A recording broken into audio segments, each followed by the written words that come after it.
My game of the year finally dropped, and boy oh boy did this live up to my expectations. 17 years later after Budokai Tenkaichi 3, and I still can't believe we are currently living in a timeline where the Tenkaichi series not only revived, but flourished the fans with such a good treatment to this title that it currently has a solid spot as one of, if not the best 3D anime fighting game of all time.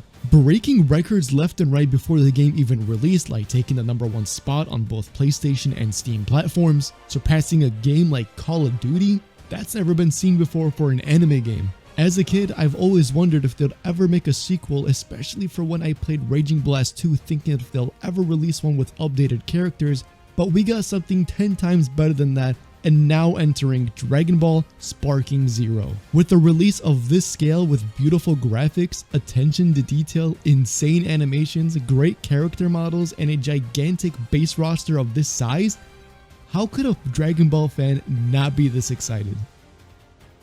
For years, I've always had the opinion that the Naruto Ninja Storm series could hardly ever be beaten when it came to 3D anime fighting game arenas, and I'm sorry to even say this, but Demon Slayer couldn't even surpass it, despite it being close, but I digress. Storm Connections has a great combat system in my opinion, but because the formula has been used so many times, it starts to wear off a bit. However, could we potentially say the same thing for Sparking Zero? The new title introduces new mechanics this time around, and the brand new addition to skill points. This plays a huge role when initiating combat that not only does it have the same feel as its predecessors, but it also offers a new take into how combat can be played with a fresh new perspective. Learning these new additions was a bit tough, as the tutorial the game allows you to check out doesn't dive into the mechanics much further than I believe it should, leading to players struggling to figure out how to combo, play defensively, and so on and so forth. The game kinda just has you go in and figuring out most of the things for yourself, which for the most part has been fun in itself, because I discovered how to do even some of the most simple of action commands, which not just caught me off guard, but has me rushing back to remember how on earth I even did it in the first place. If there is one thing I want to see improved for future titles, then it's a better enhanced tutorial section to really understand the ins and outs to the game. At the same time of making this video, I'm still struggling a bit on figuring out how to play defensively when being attacked. Most of the time I'm just mashing, even when I learned the basics for defense for the game. With a complex control scheme, especially when trying to play classic control, I heard people experienced inputs not registering for them, causing them to lose matches online. For me, I just went with the regular standard mode, took off the block assist, and experienced no issues after that. You can still set at the end of the day the controls to being whatever you would please, but for me personally, it's like learning the game all over again if I do that, so I opted not to bother with it at all. There were two things aside from this that I was curious about before diving in. One being the character selection screen and the camera clipping through the ground when you aim the camera looking up when your opponent's in the air. I only saw a couple clips online of people experiencing the ground clipping glitch, but it doesn't seem to be something too consistent, too repetitive, so I think it was just a rare instance here and there of when the clipping would take place. But the character selection screen, I'm obviously okay with it because I want a functioning game that's optimized well at the end of the day, but seriously, I'm surprised they didn't change the character selection screen at all. It's a bit overwhelming to see that many characters at the same time, but I was also hoping they would have a sub menu for you to pick Goku, for example, and scroll through whatever form you're looking to pick, because I believe it just makes it way more organized that way, but it's not a deal breaker for me at least. Spike Chunsoft, the developers behind the Tenkaichi series, in the past returned to work on the newest installment. I'd like to thank them just because of how much they delivered. We tend to see a trend where games just feel incomplete and become a quick money grab, but luckily the company behind this actually showed how much they cared about this title. The reputation hindered a bit after the release of Jump Force, which for those of you that were following that game when it was announced, you know how it turned out. They know the stakes now, they know how much this means to many people, to which now they've redeemed themselves working on this title. You can see their own passion behind it, from fixing up models, making a whole new game mode based off the request of the fans, and so much more. As a fan, I really felt like they took any and all feedback they got and they tried to work with it the best that they could, which only ever added more hype while waiting for the game to drop. The anticipation of a title like this dropping was so crazy due to this alone that I don't even remember the last time I saw something like this happening in terms of hype buildup, which ultimately creates a brand new "you just had to be there" moment, which is a once-in-a-lifetime experience for us to look back and reflect on. I mean, heck, even some people that I knew personally planned on getting the game and they aren't even into Dragon Ball that much. Just goes to show how well they marketed the game over the course of time ever since they made that first announcement trailer indicating that this title was coming out. Looking back at it now, it's so hard to believe that all that time flew by. Let's talk about the marketing really quick for this game. Simply well done.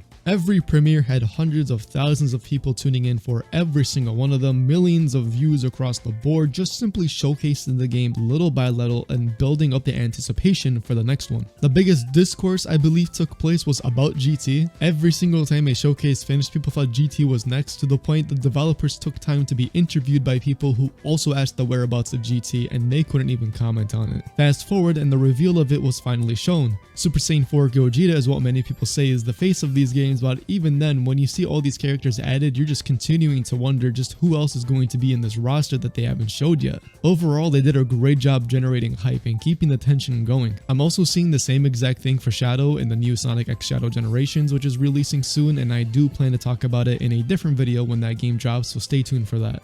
Anyways, where do I even begin talking about this next section of the video? The different modes available are enough to satisfy both a single and multiplayer experience. I'll address the great ape in the room, a bit of a hot take, but the story mode was done in a way I expected them to. You're not playing a Tenkaichi game for the story, we have Kakarot for a single player full-on story experience, but should you need to spend money on a different game if you were new to the anime to understand what's going on? Not necessarily, as you can just watch the anime itself, so it comes down to personal preference at that point. But regardless, you're playing the story mode for what ifs, if anything, and let me tell you, they're awesome. The non-canon paths that you can take for completing certain objectives is really cool to be able to explore what truly has you wondering of what if something were specific happened at certain times. Another single player experience for you to check out are the custom battles. You can't publish something without first being able to complete it, which makes you wonder on how on earth they beat it, which is deemed almost impossible at first glance with the way some people set up these battles to be. This is definitely going to offer longevity for the game for quite some time, as the creativity is almost endless to simulate practically any scenario you want to happen. In a sense, these are your own what-ifs aside from what is shown in the story mode. Overall, a fantastic game mode. The multiplayer game modes are also just as great, with additional flexibility to allow you to play against others the way you see fit. Want to rock a full team of fusions without restrictions against someone? Go ahead. Want to carefully plan out a team using DP? Go ahead. Want to fight one-on-one using any character in any form with no restrictions? Go ahead. The gameplay in this is so good that you can't help but feel a sense of adrenaline rush simply just because of how fast-paced the fighting is. An amazing Dragon Ball experience even for just casual players. I don't think you can play through these matches without cracking a smile. It's just that great, ladies and gents. Overall, the attention to detail is amazing. They really thought of everything when making this game, which is heavily appreciated. The environment interactions, depending on what's going on, really helps engage the player to the action on a whole new level.